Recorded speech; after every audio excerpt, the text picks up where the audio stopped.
Let me share my screen.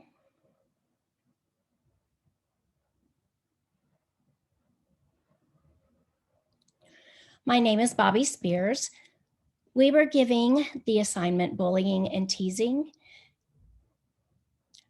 My topic is types of bullying and teasing. Although there are many other forms of bullying, these 4 types of bullying are more identifiable, which are verbal bullying, physical bullying, relational bullying, and cyberbullying. Researchers have discovered that there is much more to bullying than meets the eye. Many people once believed that bullying only consisted of physical bullying and name calling. But in today's world, with the advancement and sophistication of technology, bullying has become a more widespread and serious problem. I'm going to start with verbal bullying. Verbal bullying, or bullying with spoken words, involves name calling, threatening, and making disrespectful comments. Perpetrators of verbal bullying use words to gain power and control over a target.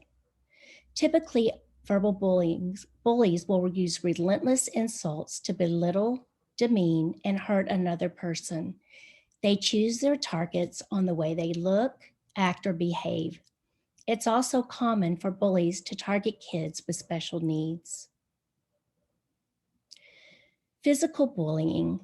Physical bullying is the most obvious form of bullying.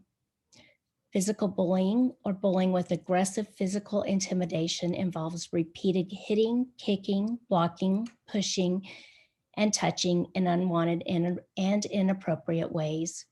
It occurs when kids use physical actions to gain power and control over their targets. Physical bullies tend to be bigger, stronger, and more aggressive than their peers.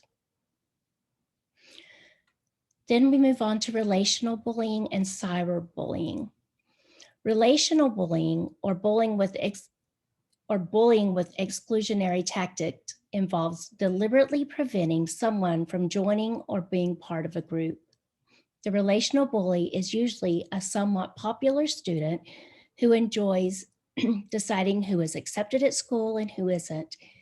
Excluding, isolating, and ostracizing others are the most common weapons used by this type of bully.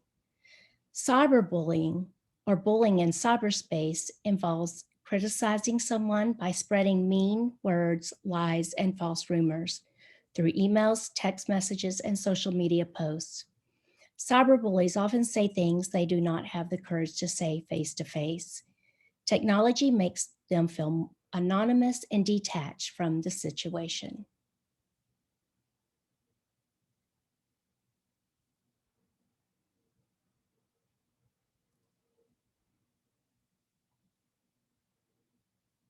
Okay, I'm finished.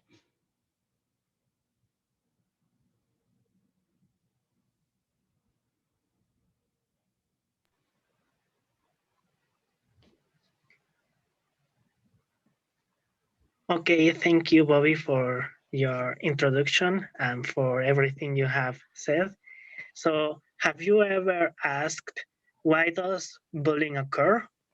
Okay, according to the Spanish Association of Pediatrics, this is an association that not only seek what the physical health in children, they also seek the mental health in children, and they have discovered that bullying occurs due to 3 factors, and they start at home. So the first type of the causes of bullying is the physical abuse or domestic violence. Please keep in mind that children always copy the behaviors of their brothers, their parents, their friends, and so on. So a child who sees violent attitudes between his parents will be the way in which he will conceive of relationships. So if your child hits his companion at school, maybe you have to change your behavior at home.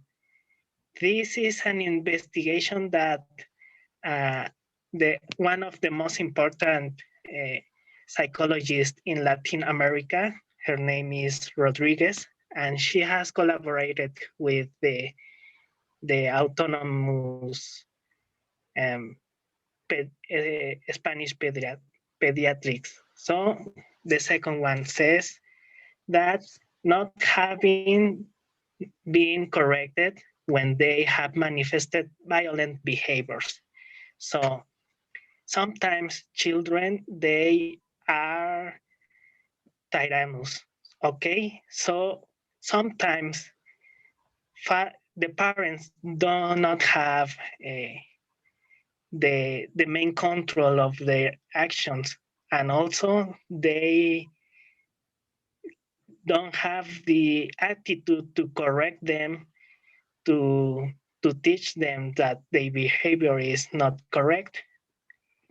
An important psychologist from Mexico, her name is Marta Alicia Chavez, in her book, she wrote that if children begin at an early age to develop in an environment without limits created by their parents, they can become bullies or sometimes victims or problematic children in the school environment.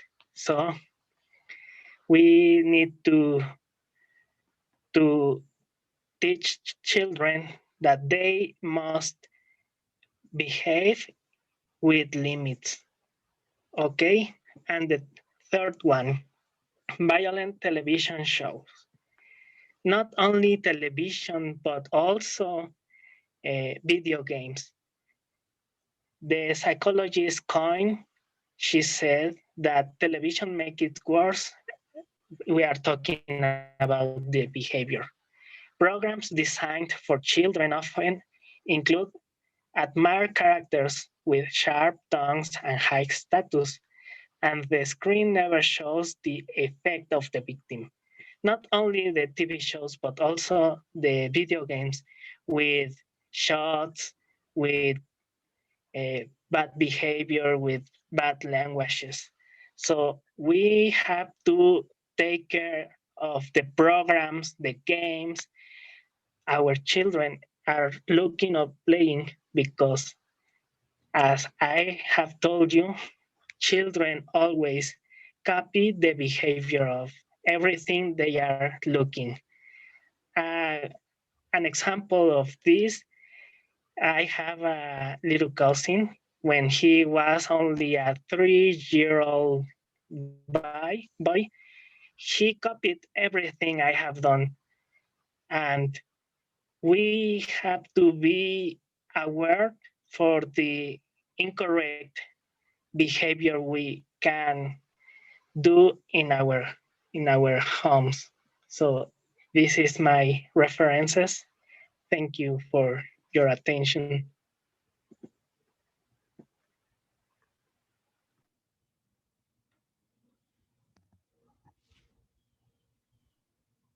Okay, it's Thank me. you, Jordy.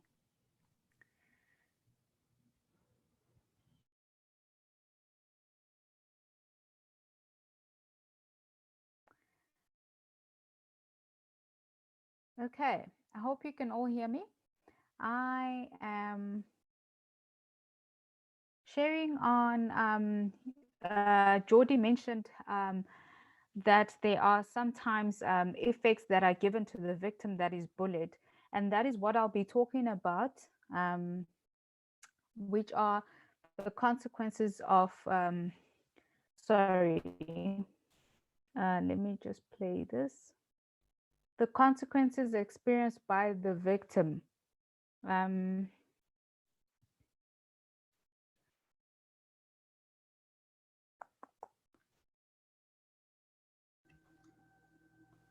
you Sorry, can hit slideshow. It's up in the orange.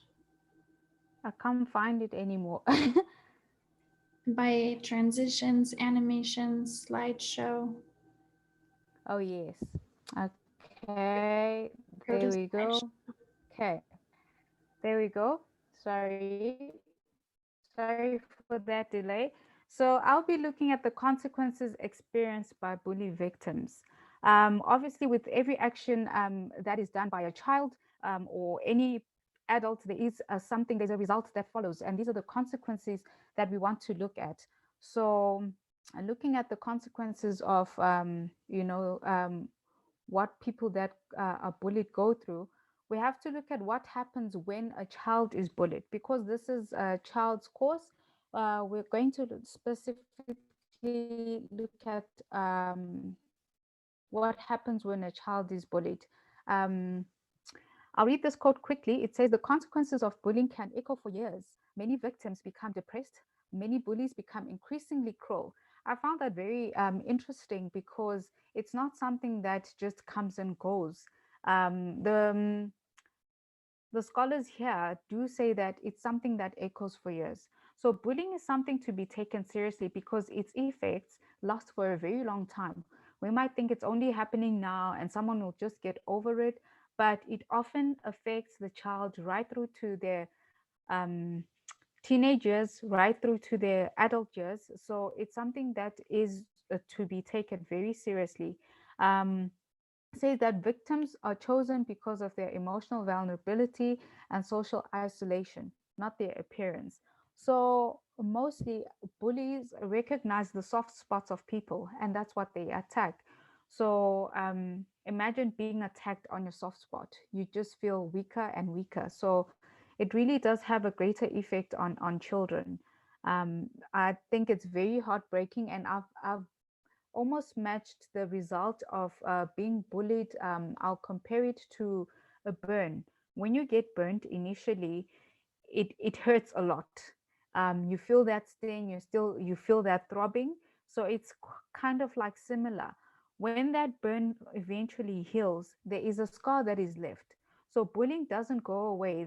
The child always has that scar as a reminder of what has happened in the previous years. So they might grow up to be an adult, but these are effects that stay with them continuously as they journey along in life. So what does a bullied victim, what a bullied victim goes through? Okay, there's an image of a boy there who shows, you can see from his face and his expression some signs of frustration and all those things. So this can be some of the things that a child can go through, a victim goes through from being bullied. Okay, number one is they suffer psychological stress such as anxiety, depression, and loneliness. So these are major psychological problems that are affecting the world a lot now, and most of them have stemmed from bullying. So one of the effects, some of the effects are that they are causing anxiety, depression, and loneliness. Okay, a child that is bullied has trouble fitting in with peers. You can imagine that it's difficult to fit in where you're not wanted, because that's what bullies do. They push you away or they make fun of you. So a child that is bullied does not fit in with any peers, hence the loneliness as well. They struggle in school with feeling unsafe because no one wants them around. They feel unwanted and they may have trouble with rules. So one form of retaliation is they lose focus, they lose concentration. Sometimes they feel like life doesn't matter anymore and they just do whatever they want. So that is bending of rules, or sometimes they may just feel like lost. There is a constant emotional wrestle, which comes within the victim, such as sudden anger outbursts. Okay, they don't know how to let out their frustration and they're constantly in a lot of pain. So this is sometimes, pain. Sometimes they don't express it as much, but they go through a lot of pain and the frustration and the outbursts. Anger outbursts because so much is happening, they have no control of it, and then the only way to retaliate is through anger. As we look at mainly cyberbullying, some usually consider suicide, which is one of the bad effects or consequences of bullying, or other disorders that may develop, such as eating disorders.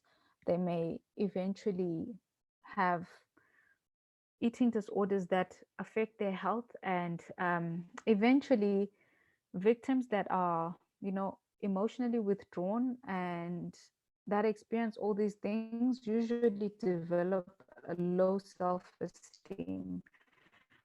So these are some of the consequences that come from constantly being attacked and constantly being bullied that we need to be aware of. So that's basically what I have to say on the consequences, and those are my references.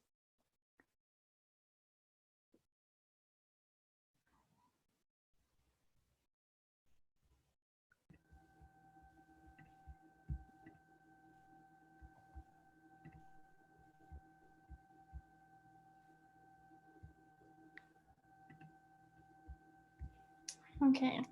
Hi, my name is Kaylee Levitt, and I will be talking about ways to teach children skills to manage teasing and bullying.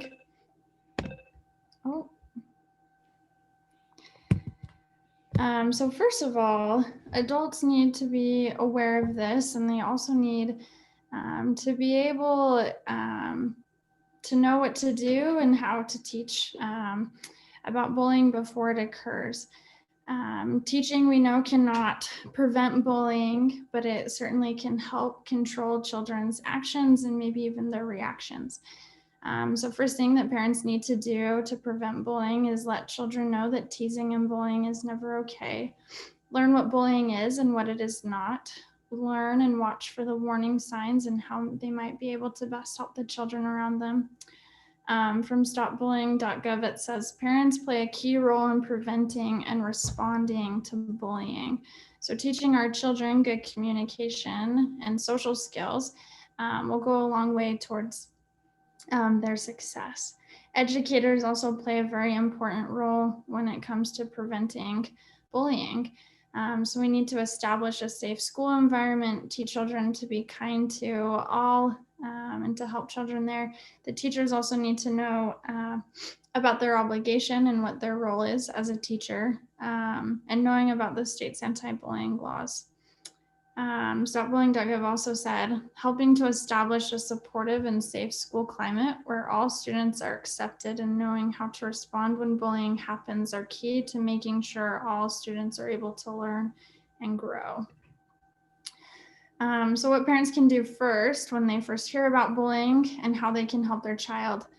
When a child comes to you, they first need you to listen and to give your support, to praise your child for coming to you and talking about the situation. Most oftentimes, children are ashamed and do not want to confront this with their bully, but also to talk about it with their parents. They feel as if they might let their parents down. So that child needs reassurance that the child is not alone and that they will get through this together. This needs to be taken seriously and needs a parent to get involved where they need to, let the child be involved as well, and to know what is going on and what action plans they might be able to take. Get in touch with the school so that they can be aware and be able to confront the situation or to find effective ways to handle it. The schools also have anti-bullying programs that people can get involved with. Another thing that is most helpful for people is getting your family involved in community service, being able to interact with all sorts of different people, so that they really can see what the world is like. Some advice for parents and what to teach your child. Because we know that teaching these things are so important. And that first, they need us to help prevent it, to teach about it and what they need to do. And so the first thing that's my advice is to teach children to be friends with those that care about them, to use the buddy system and to avoid the bully. To not show emotion towards the bully. The bully wants a reaction out of the child. Sometimes they can act like it didn't bother them. That gives the bully less power and the child that's being bullied more power. Sometimes with the response of, yeah, so, acting as if it was lame and does not bother them. Other times the child needs to be brave and walk away and to tell an adult. Or oftentimes they can agree with the facts, such as, you have a lot of freckles. And the child could respond with, yeah, I do, and I love each and every one of them. From our textbook, Berger has said, objective follow-up efforts suggest that bullying can be reduced but not eliminated. We might not be able to stop bullying and teasing completely, but we can help our children deal with it in a better manner. One of the most important things is to let your children be the problem solver. Your child needs you and needs you to listen and to help them and feel comforted and heard, but they don't necessarily need you to take over the complete situation for them. As you talk with them, listen to how they're feeling. Help them make decisions on what is best and how to handle their situation. Maybe even suggesting ideas, as we have talked about in the previous slides. Author LSW has said, I sadly don't hold out hope for the world, that the world is going to change for our kids. I optimistically do believe, however, that our kids can change their own world by developing a set of skills that makes bullying unrewarding. Bullying and teasing will never quite go away, but we can help prevent it. We can be the ones to help eliminate bullying. Thank you.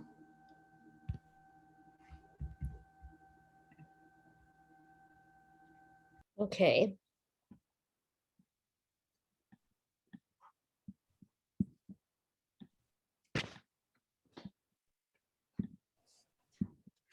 All right, can you guys see this?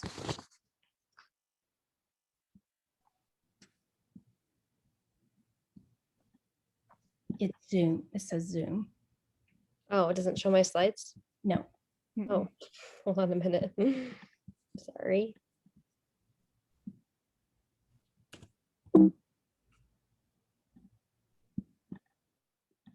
Okay, can you see this now? Yes. Okay, sorry about that. Okay, so mine is talking about empathy in children and how we can encourage them to have empathy and respect. So first of all, what is empathy? It's the ability to understand the emotions and the concerns of another person, especially when they differ from one's own. In the Making Caring Common project, they talk about how it's key to preventing bullying and many other forms of cruelty. And why is empathy important? In our textbook, it says, as theory of mind develops and children have experiences with other children, they develop empathy, an understanding of other people's feelings and concerns. Empathy leads to compassion, helpfulness, and kindness without any obvious personal benefit. So the key part is without any personal benefit. When kids really begin to develop empathy, they're not only worried about themselves, they're worried about how their actions affect others and how they can help others. So the first strategy to promote empathy in children is to emphasize with your child. When children receive empathy from their parents, they in turn build the capacity to have empathy. So often when children are struggling, parents just want to fix the problem for them.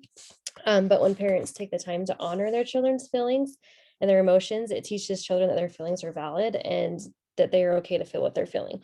So some examples of this might be like if your daughter comes home and says that her friends ditched her at recess, instead of saying, oh, you have horrible friends, they're so mean, or I'm going to call their parents, you just identify the feeling they're talking about. So you say, I'm sorry, that must have felt so lonely and that probably made you really sad. So doesn't mean you never fix the problem, but you definitely always need to identify the emotion that they're feeling so they know that it's valid and they know that you're empathizing with them. So the next one is to model empathy. If a parent wants to teach a child a skill, it's important that they model it themselves. It's like the saying, actions speak louder than words. So they're watching us. They can tell when we're showing them empathy. They can tell when we're showing other people empathy. And if they see us doing that, they pick up on that and they're able to also model empathy to other people.